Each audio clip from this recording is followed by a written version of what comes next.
আসসালামু আলাইকুম ভিউয়ার্স, আমরা এসেছিলাম গ্রামে একটু ঘোরার জন্য এসেছিলাম।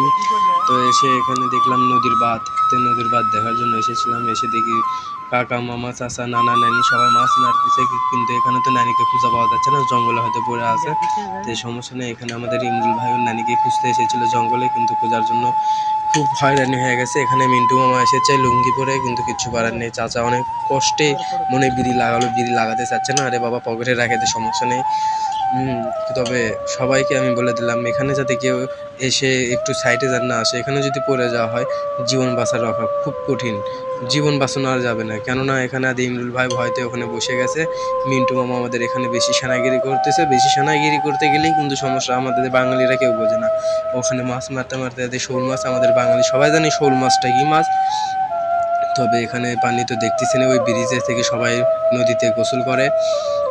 গোসল করার জন্য সবাই প্রস্তুত ছিলাম আমরা। তবে এখানে এসে দেখি পানি কম। সো গাইস, লাইক কমেন্টে বলে দেবেন এই জায়গাটা কোন জায়গা।